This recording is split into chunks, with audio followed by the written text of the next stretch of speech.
Memoria interna primaria. ¿Qué es una memoria interna primaria? La memoria principal o primaria, MP, también llamada memoria central, es una unidad dividida en celdas que se identifican mediante una dirección.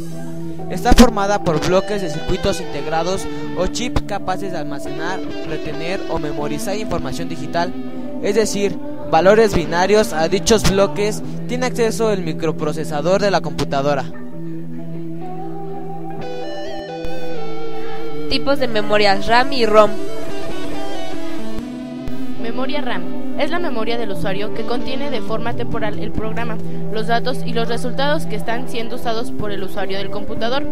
En general, es volátil, pierde su contenido cuando se apaga el computador, es decir, que mantiene los datos y resultados que tanto el bloque reciba alimentación eléctrica, a excepción de la CMOS RAM. RAM usualmente utiliza transistores para dar paso a capacitor en cada intersección. Al bloque de MP suele llamarse memoria RAM, por ser este el tipo de chip de memoria que conforma el bloque, pero se le asocia también el chip CMOS, que almacena el programa BIOS del sistema y los dispositivos periféricos de la memoria secundaria, discos y otros periféricos, para conformar el subsistema de memoria del computador. El microprocesador direcciona las posiciones de la RAM para poder acceder a los datos almacenados en ella y para colocar los resultados de las operaciones. ROM es un circuito integrado programado con unos datos específicos cuando es fabricado. Los chips de característica ROM no solo se usan en ordenadores, sino en muchos otros componentes electrónicos también. Hay 5 tipos básicos de ROM, los cuales se pueden identificar como ROM, PROM, EPROM, EEPROM y memoria flash.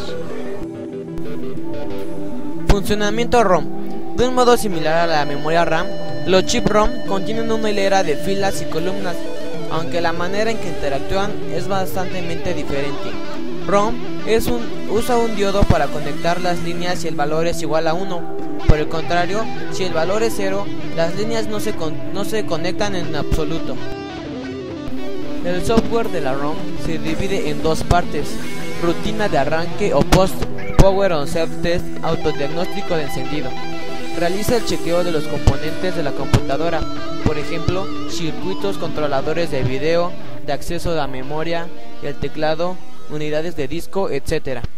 Se encarga de determinar cuál es el hardware que está presente y de la puesta a punto de la computadora. Rutina BIOS o sistema básico de entrada-salida, Basic Input Output System, permanece activa mientras se está usando el computador. Permite la activación de los periféricos de entrada-salida, teclado, monitor, ratón, etc. PROM.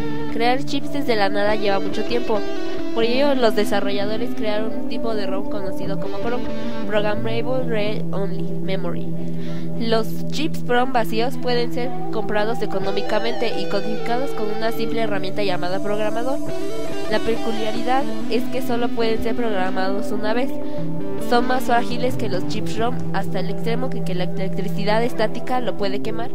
Afortunadamente, los dispositivos ROM vírgenes son baratos e ideales para hacer pruebas para crear un chip ROM definitivo.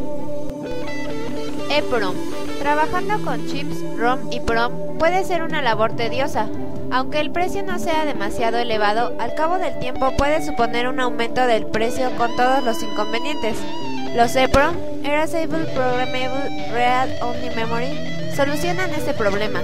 Los chips EPROM pueden ser regrabados varias veces. Borrar una EPROM requiere una herramienta especial que emite una frecuencia determinada de luz ultravioleta. Son configurados usando un programador EPROM que provee voltaje a un nivel determinado dependiendo del chip usado. Para sobreescribir una EPROM tienes que borrarla primero. El problema es que no es selectivo, lo que quiere decir que borrará toda la EPROM. Para hacer esto hay que retirar el chip del dispositivo en el que se encuentra alojado y puesto debajo de luz ultravioleta comentada anteriormente. EPROM memoria flash. Aunque aunque las EPROM son un gran paso sobre las PROM en términos de utilidad, sigue necesitando un equipamiento dedicado y un proceso intensivo para ser retirados y reinstalados cuando un cambio es necesario. Como se ha dicho, no se pueden añadir cambios a la EPROM, todo el chip debe ser borrado. Aquí es donde entra el juego de EPROM. Algunas peculiaridades incluyen: los chips no tienen que ser retirados para sobreescribirse, no se tiene que borrar el chip por completo para cambiar una porción del mismo. Para cambiar el contenido no se requiere equipamiento adicional. En lugar de utilizar luz ultravioleta, se pueden utilizar campos eléctricos para volver a incluir información en las celdas de datos que componen circuitos del chip. El problema con la EPROM es que, aunque son muy versátiles, también pueden ser lentos con algunos productos, los cuales deben realizar cambios rápidos a los datos almacenados en el chip. Los fabricantes respondieron a esta limitación con una memoria flash, un tipo de EPROM que utiliza un cableado interno que se puede aplicar un campo eléctrico para borrar todo el chip o simplemente zonas predeterminadas llamadas bloques.